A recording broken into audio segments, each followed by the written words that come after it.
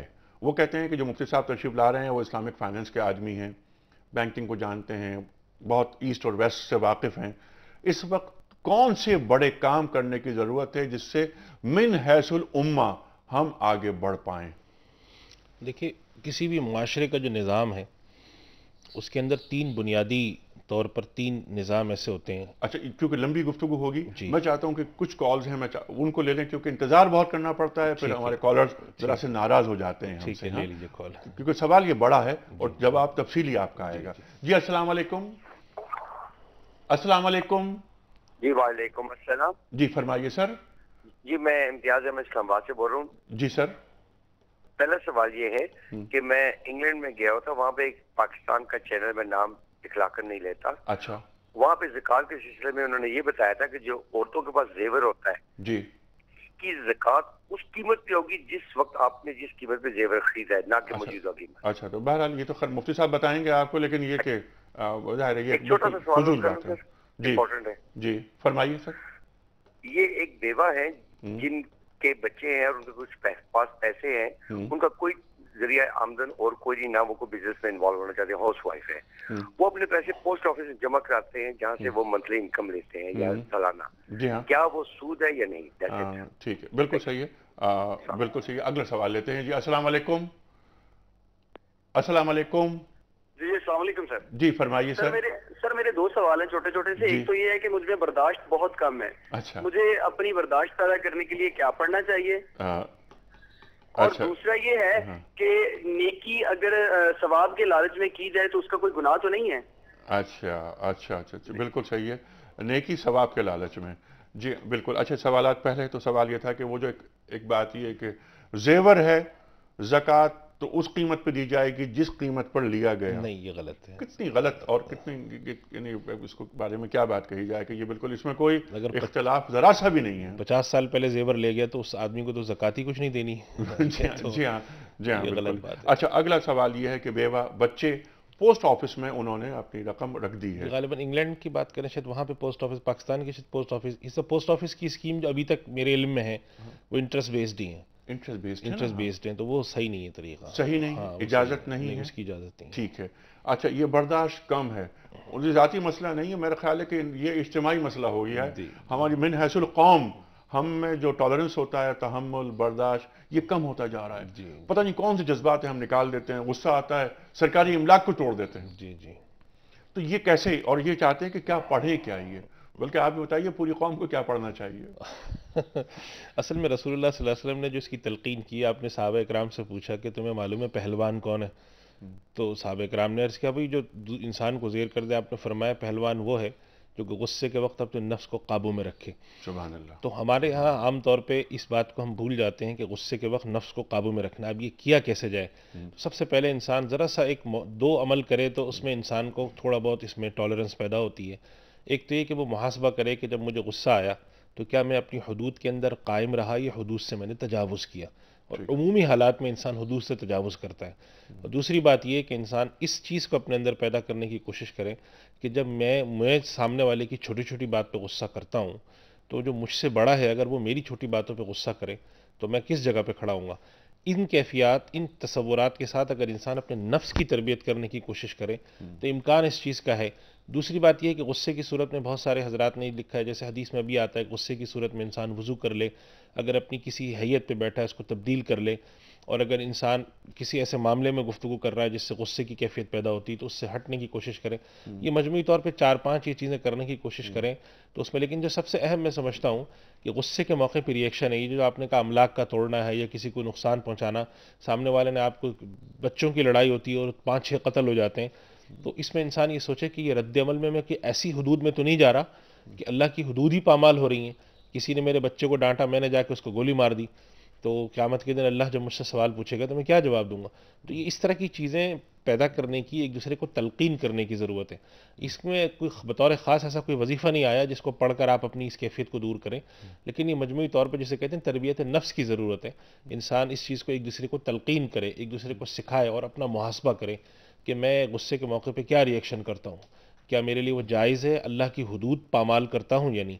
تو اس سے ممکن ہے کہ کچھ عرصے میں اللہ تعالیٰ اس کیفیت پر قابو پانے کی توفیق دیں. ٹھیک ہے، اس میں 2 باتیں جو آپ نے بات فرمائی، اس کا خلاصہ میں صرف ایک سوال اسی میں ایڈ کرنا چاہ رہا ہوں کہ ایک تو یہ خشیت خداوندی دل میں رکھے اب جی کہ اللہ تعالیٰ نے غصہ کرنے سے منع فرمایا، اور پھر ہمارے سامنے جو رول ماڈل ہیں، لقد کان لکم فی رسول اللہ اسوۃ حسنہ، آپ نے فرمایا صلی اللہ علیہ وآلہ وسلم نے کہ غصہ نہ کیا کرو، غصہ نہ کیا کرو، غصہ نہ کیا کرو. قرآن کریم کی طرف آ جاتے ہیں، الذین ينفقون فی السراء والضراء والکاظمین الغیظ والعافین عن الناس. تو یہاں پر کاظمین الغیظ کی جو بات ہے وہ ذرا فرمائیے. کاظمین الغیظ کا مطلب ہے اپنے غصے کو توڑنے والے، اپنے غصے پہ قابو رکھنے والے. والعافین عن الناس، لوگوں سے. اس کا مطلب کیا نکلتا ہے؟ اس کا ایک بڑا سیدھا سا مطلب ہی نکلتا ہے کہ معاشرے میں ایسی کیفیت پیدا ہوگی، ایسے حالات پیدا ہوں گے جس کی وجہ سے آپ کو غصہ آئے. غصہ آئے گا جبھی تو آپ غصے پہ قابو پائیں گے. غصہ ہی نہ ہو تو قابو کیا مطلب؟ تو تلقین یہ کی گئی کہ غصے پہ قابو پائیں اور لوگوں کو معاف کریں. اس کا مطلب یہ بھی نکلتا ہے کہ جب غصہ آپ کو آئے گا تو جائز بات پر آ رہا ہوگا، جبھی معافی کا تصور بھی دیا. تو جیسے آپ کسی کو تلقین کریں بھائی آپ غصہ نہ کریں، تو کہتے ہیں بھائی میں ناجائز بات پہ نہیں کر رہا، تو یہ جواب اس کا غلط ہے، اس لیے کہ غصہ تو جائز بات پر ہی آتا ہے. ناجائز بات پہ غصہ آنا تو پھر تو وہ تو بالکل خود بذات خود غلط کام ہے.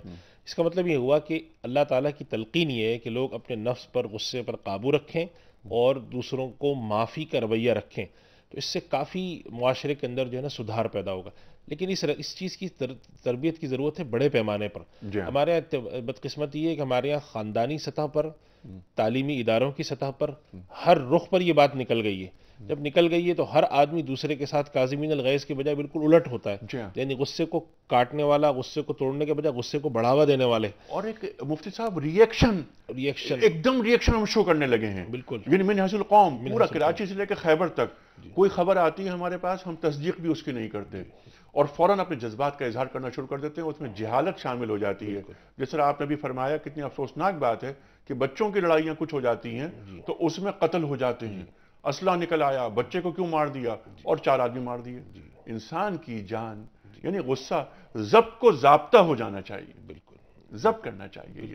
اچھا، آخری سوال جو ان کا آیا تھا وہ یہ تھا کہ نیکی کو ثواب کے لیے اگر کیا جائے تو کیا اس کی جزا ملتی؟ بالکل ملتی ہے. تو نیکی کے اللہ تعالیٰ نے خود تلقین کی ہے، جنت کی طرف ترغیب دلائی ہے اور خود فرمایا من زحزح عن النار وادخل الجنہ. انسان تو کوئی کام کسی غرض کے تحت ہی کرتا ہے، چاہے دنیا کی غرض ہو یا آخرت کی. بالکل بے غرض کام انسان نہیں کرتا. تو اس وجہ سے اللہ کی رضا کے لیے، نیکی کے ثواب کے لیے کام کرنا، یہ بالکل دین کے تقاضوں کے مطابق ہے. لیکن یہ کوئی ایک ایسا کاروباری معاملہ تو نہیں ہوگا کہ میں نے اتنی نمازیں پڑھ لی، اتنے روزے رکھے تو اللہ تعالیٰ نے تو اپنے ساتھ، کیونکہ میرا معبود اس لائق ہے کہ اس کی عبادت کی جائے. اب میں توقع یہ رکھوں کہ صاحب میں نے کیونکہ اتنی نمازیں پڑھی ہیں، میں نے اتنی زکوٰۃ دی ہے، میں نے اتنے حج کیے ہیں، اتنے عمرے کیے ہیں، تو اللہ تعالیٰ مجھے انہیں کیلکولیشن کا معاملہ تو نہیں ہے نا. دیکھیے اللہ تعالیٰ نے قرآن کریم میں اپنے ساتھ معاملے کو 2 جگہ خریداری اور قرض کے ساتھ مشابہت دی ہے.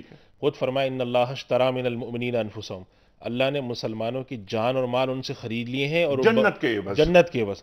تو اس کا مطلب بڑا واضح نکلتا ہے کہ اللہ کے ساتھ اس معاملے میں کوئی حرج نہیں ہے، یہ تصور کے ساتھ. لیکن بعض حضرات صوفیہ کرام کی بعض اس تلقین سے لیتے ہیں کہ انسان اخلاص کے ساتھ کرے، اللہ کی رضا کے لیے کرے.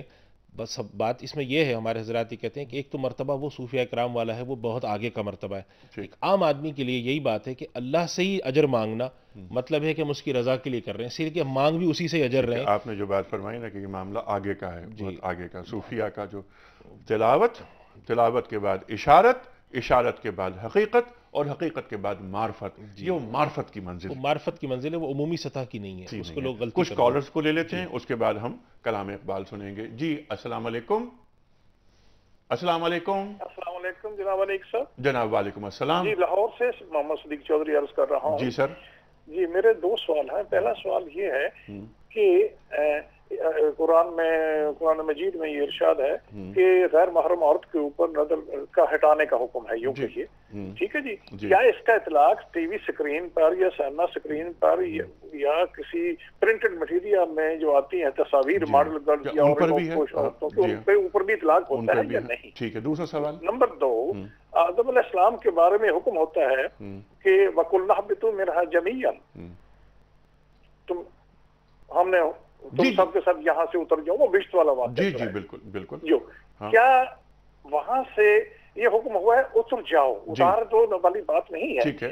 یہ کیا یہ زمین، یہ جو جنت تھی یہ کوئی آسمانوں پر واقعہ تھی یا کہ یہ زمین پر ہے؟ کیونکہ وہاں سے آنے کا پھر میڈیا یا میڈیم کون سا استعمال ہوتا ہے؟ ہاں اب یعنی آدم کس جنت میں تھے جن سے آدم، یہ کس طریقے سے آپ یہاں پر تشریف لائے؟ جی کس طریقے سے تشریف لائے. بالکل. اچھا کچھ کالز اور لے لیتے ہیں. جی السلام علیکم. السلام علیکم. السلام علیکم جناب والا فرمائیے سر.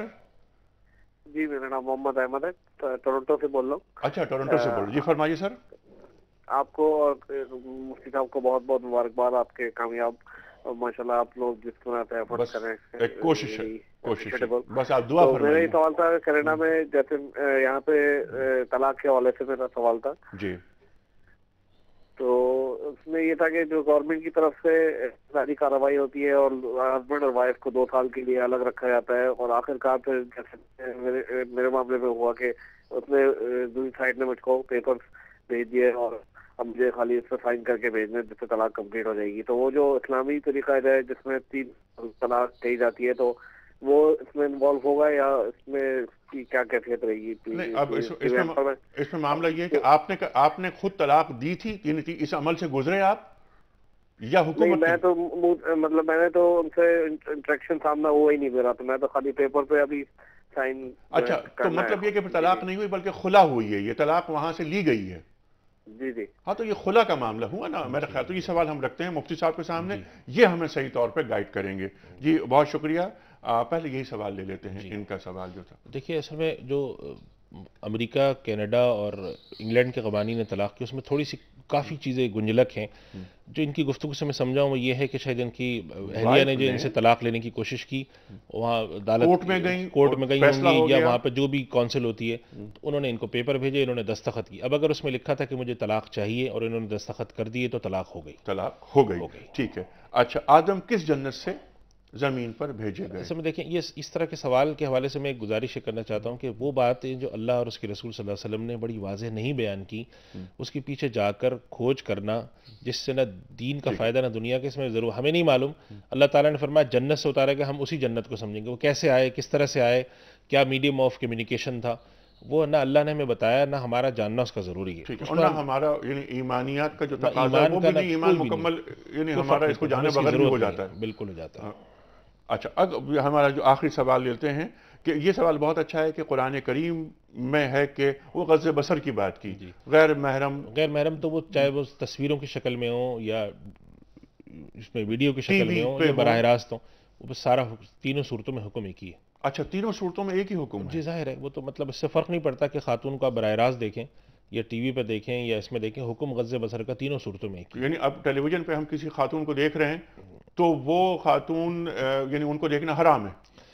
غض بصر کا جو حکم ہے، جس طرح سے خاتون کو براہ راست دیکھنے میں تو اور اسی طرح اس کی ویڈیو دیکھنے میں بھی ہے، اسی طرح تصویر دیکھنے میں بھی ہے، اس میں کوئی فرق نہیں ہے. اچھا کوئی فرق نہیں بالکل. ورنہ تو پھر یہ ہو جائے، بڑا آسان ہو جائے کہ براہ راست دیکھنا تو منع ہے، اب آپ تصویر بنا کے دیکھیں تو ایسا نہیں ہے، بالکل تینوں صورتوں میں ایک ہی حکم ہے. اچھا، تو آج جو ٹیلی ویژن پہ جو خواتین آتی ظاہر ہے مسلسل دیکھتے ہیں ٹی وی پہ ہم، تو ایک تو یہ کہ کیا ہم کسی غض بصر کا حکم کی خلاف ورزی ہوتی ہے اس میں کوئی شک نہیں ہے، سب کا علماء کا اتفاق ہے کہ غض بصر کا جو حکم ہے، جو آنکھیں نیچی رکھنے کا حکم ہے اس کی خلاف ورزی ہوتی ہے. میرا یہ ایک تھوڑا سا اجتہادی ایک سوال میں آپ کی خدمت میں پیش کرنے کی جسارت کر رہا ہوں، کوئی گنجائش، کوئی آج کے اس دور میں کوئی گنجائش ہو سکتی ہے؟ دیکھیے ہمارے ہاں جن علماء کی رائے میں، وہ علماء جن کی رائے میں، ہمارے ہاں اکثر کی رائے یہ نہیں ہے لیکن بعض علماء جن کی رائے یہ ہے کہ خواتین کے لیے اپنا چہرہ کھول کے وہ اسکارف کی شکل جو ملائیشیا میں پہنی جاتی ہے یا یورپ وغیرہ میں خواتین پہنتی ہیں، تو اگر اس شکل میں آنے کی اجازت دیتے ہیں بعض علماء. اچھا، اگر وہ شکل میں آتی ہیں، ٹھیک ہے،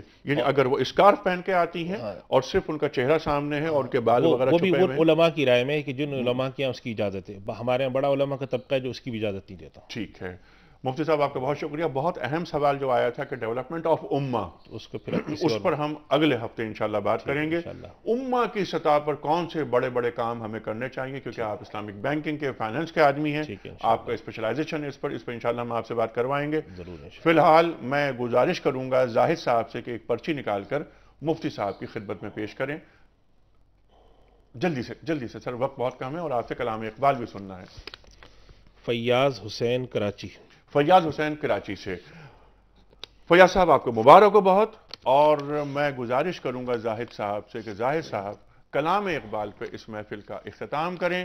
ٹیپو سلطان کی وصیت علامہ اقبال بیان کر رہے ہیں کہ تو رہنورد شوق ہے منزل نہ کر قبول، لیلا بھی ہم نشیں ہو تم محمل نہ کر قبول، صبح ازل یہ مجھ کو دیا، یہ مجھ سے کہا جبرائیل نے، جو عقل کا غلام ہو وہ دل نہ کر قبول. زاہد صاحب. تو رہنورد شوق ہے، تو رہنورد شوق ہے، منزل نہ کر قبول، تو رہنورد شوق ہے، منزل نہ کر قبول، لیلا بھی ہم نشیں ہو تو، لیلا بھی ہم نشیں ہو تو، محمل نہ کر قبول، تو رہنورد شوق ہے. اے جوئے آب بڑھ کے ہو دریائے تند و تیز، اے جوئے آب بڑھ کے ہو دریائے تند و تیز، ساحل تجھے عطا ہو تو ساحل نہ کر قبول، صبح ازل یہ مجھ سے کہا جبرائیل نے، صبح ازل یہ مجھ سے کہا جبرائیل نے، جو عقل کا غلام ہو وہ دل نہ کر قبول،